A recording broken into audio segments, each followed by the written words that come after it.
আসসালামু আলাইকুম ভিউয়ার্স, কেমন আছেন? আশা করি ভালো আছেন। আজকে আমি চলে এসেছি পূর্বাচল উপশহরের 23 নাম্বার সেক্টরে। আর এই সেক্টরে একটি 5 কাঠার প্লট বিক্রি হবে লেকের একটি প্লট পরেই। শুরুতে আমি আপনাদেরকে লেকটি দেখাচ্ছি। লেকটির দুই পাশের কাজ এখনও শেষ হয়নি, কিছু কাজ বাকি আছে। আশা করা যায় এবছরই কাজ শেষ হয়ে যাবে। লেকের অপর সাইডে কিন্তু বেশ কিছু অলরেডি বাংলো বাড়ি হয়ে গেছে। লেকটি মোটামুটি বেশ বড়ই বলা যায়। আর এই প্লটের সামনে দিয়ে যে রাস্তাটি, ওই রাস্তাটি কিন্তু 30 ফিটের রাস্তা। আর এই যে আপনারা ভিডিওতে যে বাউন্ডারি দেখতেছেন, এটি মূলত প্লট। আমি একটু পরে আপনাদেরকে প্লটটা দেখাবো ইনশাল্লাহ। যাই হোক ভিউয়ার্স, চলুন তাহলে প্লটে যাওয়া যাক।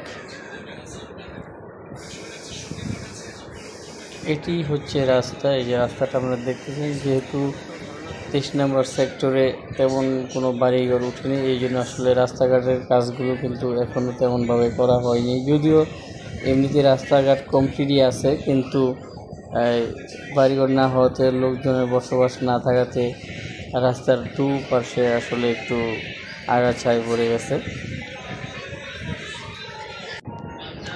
যাই হোক, কথা বলতে বলতে ইতিমধ্যে যিনি এই প্লটের দায়িত্বে রয়েছেন তিনি চলে এসেছেন। এখন আমরা ভিতরে প্রবেশ করে একটু দেখার চেষ্টা করব আসলে ভিতরে কেমন। শুরুতে আমরা দেখতেছি বেশ কিছু কলা গাছ রয়েছে,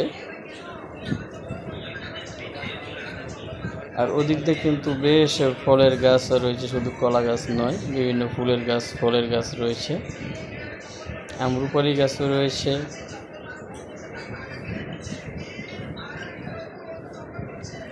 এখানে বসার জন্য একটি ঘরও কিন্তু বানানো হয়েছে খুব সুন্দর করে।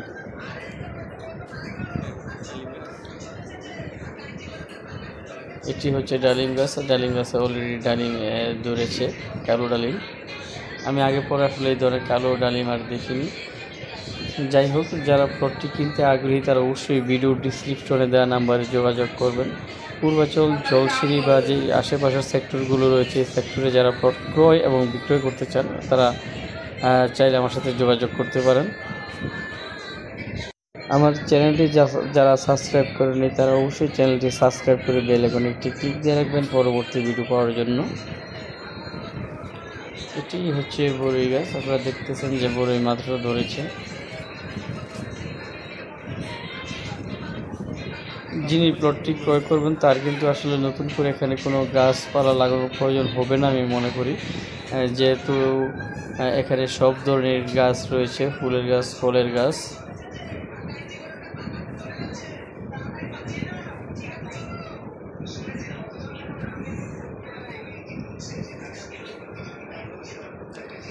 যাই হোক ভিউয়ার্স, আজ এই পর্যন্তই। সবাই ভালো থাকবেন, সুস্থ থাকবেন। আল্লাহ হাফেজ।